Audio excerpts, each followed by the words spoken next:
Yo, what's good YouTube? ZAMCRO here, aka Scoop, back with the Ninamori Nation Draft League. And we have our Season 4, Week number 12 match. Yeah, Week number 12 match, and we're facing off against Curtis, another playoff contender, alongside myself. So, yeah, definitely a hype match here. Going to be finishing the season with one more game after this one, I believe. So, finally coming to an end after a long 3 months of playing. So, Week 12 versus Curtis. So Curtis has a squad of Snorlax, being his favorite Pokemon. He's got Mega Altaria, which he didn't bring. Heatran, as you can see on screen. Tornadus, which is a Z-move option. He's got the Shaman. Potentially had the Milotic, but opted to not bring it either. He's got the Raikou. Sandslash, which he didn't bring. The Hoopa Confined, which is another Z-move user, and he did bring that as well. He's got the Rampardos, as well as the little poison bug type. Fuck. I think that's his last Pokemon too. So, we have Mega Metagross, Hydreigon, Clefable, Suicune, Landorus, Incarnate, which is one of our Z-move users, alongside of Oricorio, and the 3 mons we didn't bring on our squad are Licky Licky, Decidueye, and Mudsdale.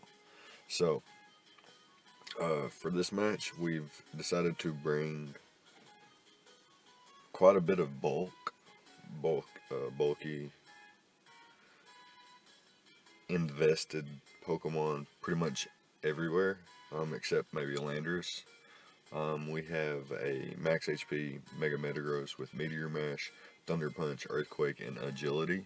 Agility allows us to outpace his entire squad, including Tornadus Therian and his Raikou, which he did decide to bring, and potentially any Choice Scarf mons that he would have decided to bring, outside of maybe like Tornadus. Maybe like a max speed Tornadus with a Choice Scarf might be able to outpace us after an Agility, but I'm not sure. I didn't expect him to bring like a Scarf Tornadus though.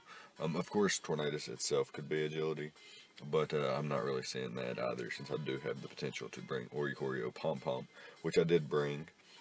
Speaking of Oricorio, we have a Revelation Dance set here with Taunt, Toxic, and Roost.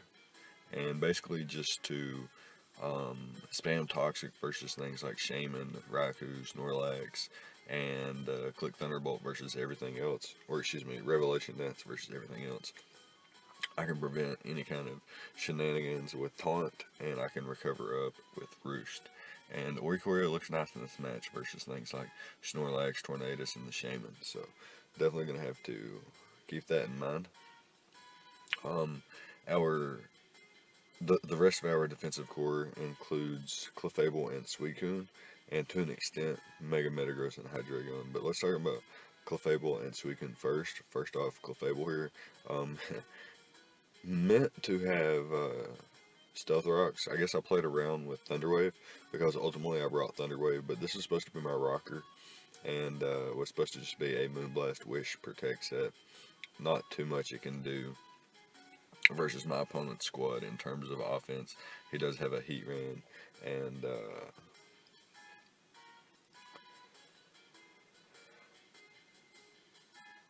just has things like Taunt with Tornadus, and able to Leech Seed up with Shaman, be able to break me with Hoopa potentially, and Snorlax potentially as well. So yeah, definitely didn't need to bring any kind of like setup or offensive Clefable. I thought maybe Knockoff would be an okay bring as well, but ultimately decided on Moonblast, Wish, Protect, and Thunderwave. But of course Thunderwave is meant to be Stealth Rocks. We are max HP, mostly defensive to try to take on Snorlax. Try to take on a physically offensive Mega Altaria, maybe a Dragonette set. And we do have enough special defense to take Hyper Voices from a especially offensive Mega Altaria as well. So that's pretty nice. Next up we have Suicune, which is just a Scald Ice Beam set with Toxic and Roar. Basically to roar out any kind of weird shenanigans, maybe with Hoopa, Mega Altaria, or Snorlax even. Can Toxic everything. Toxic versus Shaman's really nice, and can spam Ice Beam because unless it's Seed Flare or Energy Ball, it's really not doing that much with Giga Drain. So we could potentially stall it out just a little bit and then switch accordingly afterwards. More bulk, like I mentioned, we have a max HP Hydreigon with Dark Pulse and Flash Cannon. Hits his entire squad for at least neutral damage. The Flash Cannon was there specifically for the Mega Altaria, and we have Roost and Substitute, as well as a Chople Berry. So the Chople Berry is there in case he is a Aurisphere Raikou, which could be problematic. But we do have enough HP and special defense investment to take it on otherwise, and enough speed investment to, I believe, outpace things like Heatran, Mega Altaria, and things like that. So, next up we have Mega Metagross, which is also speed creep in things like Mega Altaria and Heatran and things like that. But, like I mentioned earlier, we are max HP on that with Meteor Mash, Earthquake, Thunder Punch, and Agility. I believe I did mention that earlier as well. With Meteor Mash, we can break through any kind of check he wants to have for us, with potentially getting an attack boost and things like that. And we can 3-hit KO him before he can 3-hit KO us. We have Earthquake for the Heatran, Thunder Punch for the Milotic, which he opted not to bring. And like I said, Agility allows us to outpace his entire squad. And we have enough attack investment to OHKO and 2-hit KO everything on his squad, outside of like a max HP, max defense Snorlax or a max HP, max defense Shaman. And then we have Landorus Incarnate, which is a Life Orb variant with 3 attacks and Rock Polish. So we've got Earth Power, Sludge Wave, and Rock Slide, which ultimately can just break through his entire squad. So yeah, definitely looking forward to the match, and let's go ahead and hop into it. So his only potential Stealth Rocker is going to be the Heatran. So we could potentially lead off with Suicune, but he could lead off with Shaman. So we'll just have to see what he wants to lead with and go from there accordingly. So we're going to lead off with Oricorio. Reason being is we can taunt the Heatran and prevent Stealth Rocks, and we can also just click Toxic versus basically anything else on his squad. And he does lead off with Tornadus, which Revelation Dance is pretty obvious, so Toxic is my play of choice here. I'm just going to click Toxic, and hopefully I do land. And I do land, so the Raikou is now poisoned, taking that nice 6% on the first turn here. And he goes for the Hidden Power, as what we're going to do is just taunt him here, prevent him going for multiple Calm Minds, or Substitute, or I guess any other weird shenanigans. I'm not sure what other kind of shenanigans it could have, but yeah, definitely just wanted to taunt him and start roosting up there, stall a little bit of turns out. He did fall to about half, and now he's got his Shaman in. So what we're going to do here is taunt that thing as well, and he can't go for, I believe, the Leech Seed. And trying to Toxic it next, he goes into the Heatran, and here's where I'm going to make a bit of a misplay, as my opponent goes for the Magma Storm. Instead of, I shouldn't have worried about rocks, because rocks affect him more than they affect me. So getting rocks up for myself would have been nice. And switching into Suicune was definitely my play there. So now I've lost Oricorio, which is a fantastic check to the Tornadus. So that's a little bit unfortunate, but here we are now. He shows Snorlax to be his Landorus initial switch in, and we bring Clefable in as he poisons us, and we are able to throw off a Thunder Wave, paralyzing this Heatran, and he does get rocks up. So unfortunately, he gets rocks up anyway, and we're not going to be able to actually keep rocks off our side of the field, while at the same time having rocks on his side of the field. So a really poor trade on my end earlier, but not the end of the world. I can still win this game. So where there's a Suicune, there's a way. Where there's a Mega Metagross, there's a way. Clefable, it can give you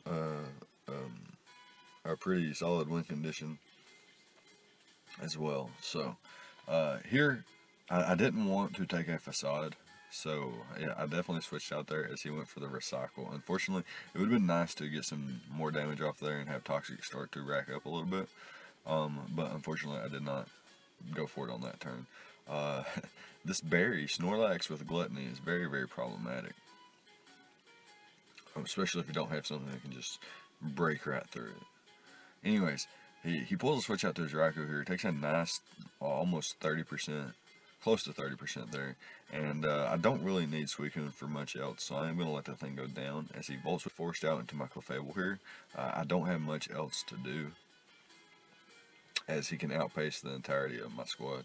And here he brings in his Snorlax. So what I'm going to do is going to try to go into my Mega Metagross here and start punishing his squad, as Meteor Mash should be a 2-hit KO versus the Snorlax here. And if I get an attack boost, then it's I'm going to easily 1v1 that thing. And here I go for the Meteor Mash, and he reveals Rocky Helmet. I go for a second Meteor Mash, as my opponent goes for the Earth Power. And this is a big play here. Because I have agility, this is a huge play for me. I thought about clicking it. I really wanted to click it, but it would be a choke on my part to click agility here, as his Shaman could ultimately and potentially knock me out here with the following Earth Power, thanks to his Rocky Helmet. You know, taking 2 hits from Rocky Helmet so far, and landing a Meteor Mash versus his Shaman would definitely put me in range of the following Earth Power, and if he switches on my agility, I win, because Snorlax can't knock me out, doesn't have anything to knock me out from this range. So him actually pulling the switch out into Heatran, had I clicked agility here, I would have won. But unfortunately, I did not click agility. I clicked Earthquake there, predicting his Heatran to come in. And he does just that. So his Heatran's gone. Now that does open up my Clefable, but my Clefable is so weakened now that it's just to the point of sacking this bad boy off as well. I think the key to victory at this point is going to be my Landorus or my Mega Metagross. And down goes the Raikou. So here I'm going to bring in my Hydreigon, and what I'm going to do is I'm going to roost up on the first turn. Just playing my odds here to the best of my ability. And what he does is actually goes for Focus Blast, which pops my Chople Berry. And thanks to having a Chople Berry, I'm actually able to survive the first Focus Blast and roost up. In which case, I did dodge the following Focus Blast, which would have knocked me out, obviously. And here, unfortunately, I do not have Taunt, so I cannot taunt this Snorlax, and I'm just going to have to be forced into just Dark Pulsing, roosting up, and hoping that toxic damage wears him down. I do have outs here though, so he is Life Orb Tornadus, so he's extremely low at this point. But he can just U-turn out, as he does to knock me out. Gets some Regenerator back. And here he goes into Hoopa so that I can't go into my Landorus. And I'm forced out into my Metagross here. He reveals Life Orb Heat Wave. He revealed Life Orb earlier, but he reveals the Heat Wave. It would have knocked me out there. And now if Landorus can survive this Hurricane, or if Landorus can, well, you can't see it, but... So Snorlax is actually at, well, Snorlax is at too high of HP, so there's no way of winning this match at this point. Had I even gotten a Rock Polish off there, I would have still lost to Snorlax. So that was a really well played game by Curtis, and a really fantastic prep. And like I said, yeah, I think it ultimately boiled down to me allowing my Oricorio to go down. I think the play was definitely to go into Suicune there, and I failed to make that play and capitalize. And it's going to cost me the undefeated season there. I'm going to fall to 11-1 now after 12 weeks, which is fine. It's not too big of an issue. I believe with the defeat of Rio, I've still got the #1 seed clinched, and we still got one more game versus K Kirby, who is another playoff contender as well. So definitely looking forward to that match. I think we started with Poketai, maybe Rio. I'm not really sure, but these are all playoff contenders, and won't be necessarily bringing our A+ squads, but we'll definitely be trying to win these games. When I joined the NNDL, there was some kind of 12-in-1 prophecy, and if I win my last game, I will have met the prophecy, fulfilled the prophecy, excuse me. So that would be cool to do, and hopefully we can do that. We'll be playing off against K Kirby, Magarna, and Melmetal. Oh my god, fuck it. But yeah, it's going to be it. Let me know what you guys thought about this battle. Leave a like, comment, and subscribe, all the good stuff, and I'll see you guys next time. Thank you for watching.